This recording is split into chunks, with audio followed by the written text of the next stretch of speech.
বাংলাদেশের জনগণ আমাদের 20টা দলকে, রাজনৈতিক দলকে কোনো দায়িত্ব তো দেয় নাই যে আপনারা বসে বাংলাদেশের ভবিষ্যৎ ঠিক করে দেন। হু আর উই? ফার্স্ট অফ অল আমি এখানেই কোয়েশ্চেন করতেছি, ঐক্যমত্য কমিশনে আমরা যা করতেছি, হু আর উই? বাংলাদেশের জনগণকে আমাদেরকে দায়িত্ব দিচ্ছে, আপনারা 20-30টা দল বসে আগামীর বাংলাদেশ কেমন হবে, বাংলাদেশের গণতন্ত্র কিভাবে হবে, গণতন্ত্রের প্রক্রিয়া কি হবে, এই দায়িত্ব কেউ তো দেয় না আমাদেরকে।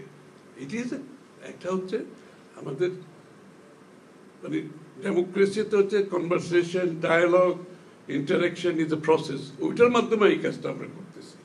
সুতরাং আমাদের ওই লিমিটেশনটা আমাদের বুঝতে হবে যে এখানে কিন্তু সব জায়গায় ঐক্যমত হবে না, কেন আমরা তো বাকশাল করছি না, বাকশাল করার চেষ্টা করা ঠিক হবে না সব জায়গায়, আমরা সকলে আলাদা আলাদা ভিন্ন ভিন্ন দল করছি। সুতরাং ভেরি ঐক্যমত কমিশন যে সবকিছু ডিসাইড করে দিতে পারবে এটা বোঝার কোনো কারণ নেই। যতটুকু কনসেনসাস ঐক্যমত হবে ততটুকুতে ক্লোজ করে বাকিটা আমরা, সাইফুল ভাইও বলেছে, আমরা প্রত্যেকটি রাজনৈতিক দলের অধিকার আছে জনগণের কাছে ম্যান্ডেট নেওয়া, আগামী নির্বাচনে আমরা নিয়ে যাবো সেখান থেকে।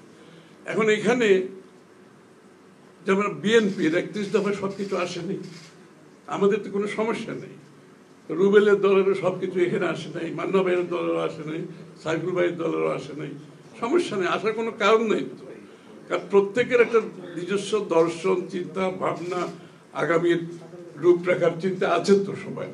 সুতরাং আমরা যে সব জায়গায় ঐক্যমত হবো তা তো না। এখন কি আপনি যে বিষয়গুলোতে ঐক্যমত হয় নাই, আপনি কি সবগুলোর উপর এখন কি গণভোটে জিততে পারবেন? তাহলে এই প্রশ্নটা কেন আসছে, আমি এই কি বলবো পিয়ারের জন্য আমাকে গণভোটে যেতে হবে কেন? আমাদের তো প্রত্যেকটি দলের অনেকগুলো ইস্যু আছে যেগুলো ঐক্যমত হয় নাই। তাহলে ওই যদি গণভোটের প্রক্রিয়া আপনি যেতে চান আগামী 2 বছর, তো আপনাকে গণভোটই করতে হবে। ফার্স্ট অফ অল এই দায়িত্ব আমাদেরকে কে দিয়েছে এই সিদ্ধান্ত নেওয়ার জন্য? আমাদেরকে জনগণ তো এই দায়িত্ব দেয় নাই।